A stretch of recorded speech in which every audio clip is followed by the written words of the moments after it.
we'll see. But Now, how'd you water all that? you just water at the root, at the base. You don't have to water. I mean, You took just a sucks it hose. up from You the took a roots. hose out there, or Yep.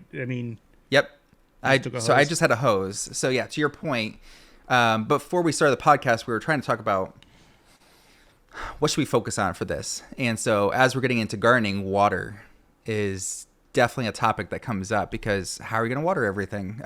You could use your water from your hose from your house and your water bill is going to get high.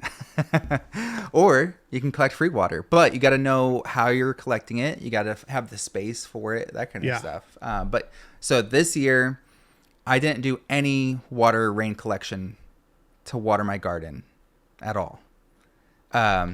We had hoses on either side of the house.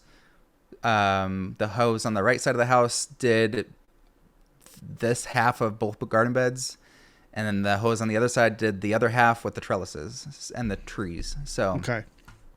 this year I bought all this stuff last year. I just never had the time to implement it. Yeah. But I've got 2 rain barrels. One has been in place. I've got a second one to put up front, and then I've got 2 IBC IBC totes tanks Yeah. that Yeah. I'm getting from a neighbor, and I'll be able to. I was trying to find a video or a picture, but I couldn't find one. I'm going to be putting a rain barrel up in the front of our house for rain collection. It's Sure. very decorative. It looks nice. It'll blend in with the property, but that's the thing that people have to keep in mind is how vital water is, whether it's Yeah. raining.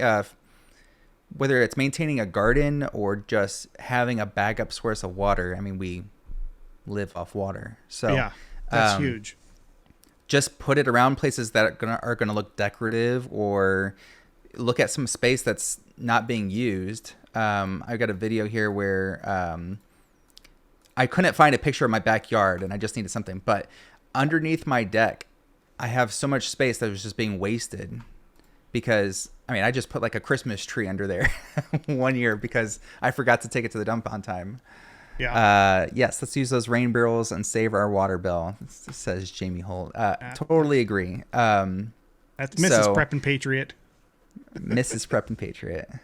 So we used one rain barrel, and all I used that rain barrel for was just watering like the little plants, like strawberries or the things that were up on the back deck. That's pretty much all we used it for. Yeah. But I plan on digging out the rest of this dirt here underneath our back deck, Underneath the deck. installing the 2 IBC totes. Underneath the They're deck. out of sight. They're out of mind. They're collecting a crap ton of water.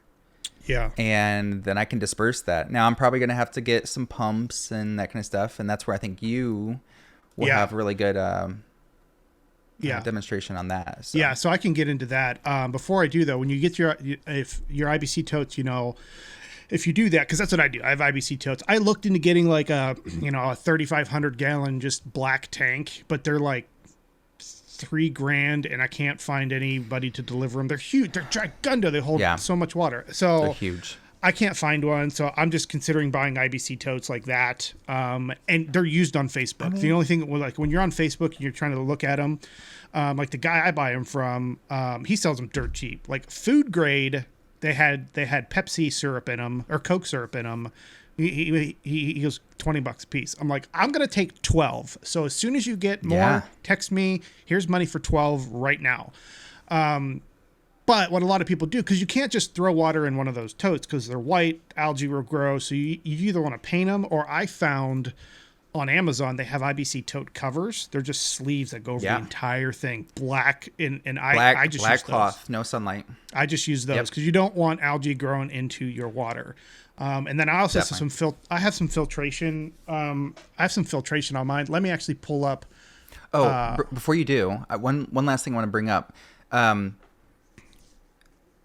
Look in your area. So you were talking about a local person having IBC totes and that kind of stuff. Yeah. There are a lot of things in your area where you can get free rain barrels or free totes.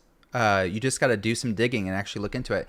Our neighborhood association posted our local, our local utilities company said, hey, we're giving out free rain barrels.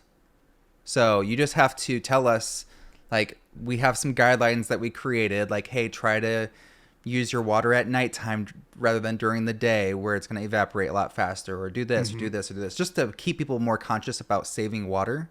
Yeah. But we were able to get a free, I think we got, it was between the blue, brown, and green. I think we ended up going with the brown one in the long run. But we got a brown 55-gallon rain barrel with an attachment and a base for it. Yeah. So for free. That's cool. Didn't have to do anything. And you will be, of course, can't find the photo. But you'll be so surprised of how fast that will fill up. Yes. Mine, when I had my, like, now I find it, of course. When we lived in Ohio, I had a bunch of 55-gallon drums. We lived in kind of a neighborhood, and in the back I had, and I probably have pictures, I just don't want to look for them right now. But anyway, it ended up being like, I don't know, maybe 400 or 500 gallons worth of water out of 55-gallon food grade drums. Mm-hmm. And it wasn't even catching water off the entire roof. It was just catching water off like our sunroom, right? And within like one good rainstorm will almost fill that entire thing full. People don't realize how much water comes off of a roof, right? So I did this knowing that, because Ohio was kind of like, when we lived there, was kind of like my test run of like water collection, because I always had in mind, like, I wanted a big garden, but I also wanted an emergency supply of water.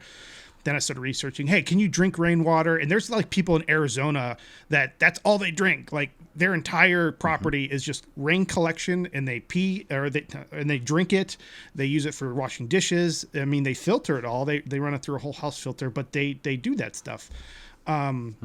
So yes, you can drink rainwater, and yes, it's your roofs are great collection sources for rain. Now, some people live in, like, your HOA sounds like it's pretty relaxed. A lot of people live in HOAs that are like Hitler. Like, ours is not relaxed. The rain barrel, it's because it's decorative and that kind of stuff. That's the only way I can have it up front. But like, I have the rain barrel that I do have in place right now. We have 2 rain barrels total. One that we just got for free. It's still sitting in the garage because it was in September or November. Okay. So it was already starting to snow. I wasn't going to set it up because that's a waste of time and I don't want to damage it. But the one we do have is currently sitting on my back deck that I've got tied into my downspout. But for those IBC totes, I have to basically hide them, because if they find out, like, oh, you got these big ugly things, if I had them on the side of the house, I'd get reported to the, whatever. So Hey guys, thank you for stopping by and checking out the Prepping Patriots YouTube channel. If you enjoyed this short, you can go ahead and click here to watch the full live show episode.